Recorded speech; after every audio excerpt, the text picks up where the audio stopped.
Hi, welcome to Vaishnavi's kitchen. నేను మీ వైష్ణవి.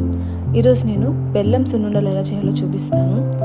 ఇది పిల్లలకి కానీ పెద్దలకు కానీ చాలా మంచిది. ఇందులో ప్రోటీన్ అండ్ ఐరన్ చాలా ఎక్కువగా ఉంటుంది. పిల్లల చేత రోజుకొక సున్నుండ తినిపిస్తే చాలా హెల్తీగా ఉంటారు అండ్ ఇమ్యూనిటీ కూడా బాగా పెరుగుతుంది. మీరు కూడా ఒకసారి ట్రై చేయండి. ముందుగా స్టవ్ మీద ఒక ప్యాన్ పెట్టుకొని 250 గ్రామ్స్ మినపప్పు వేసుకొని బాగా వేయించుకోండి. మినపప్పు కాస్త రంగు మారి మంచి సువాసన వచ్చేదాకా వేయించుకోండి.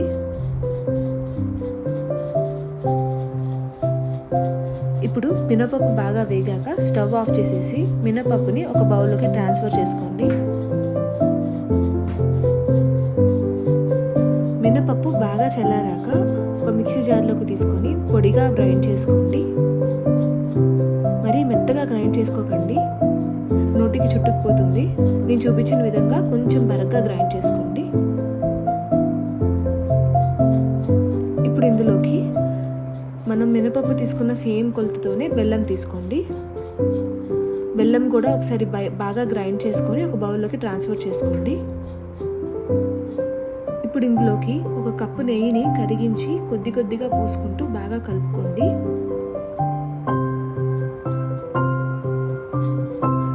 ఈ సున్నుండల పొడి ఉండలుగా కట్టుకునే తీరు రావడానికి 150 ml దాకా నెయ్యి పట్టింది. నెయ్యిని ఒక్కసారి పోసేయకండి, మెల్లమెల్లగా పోసుకుంటూ కలుపుకోండి.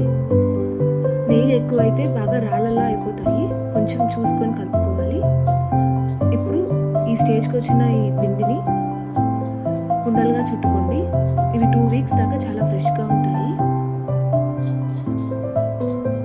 అంతే, సున్నుండలు రెడీ అయిపోయాయి.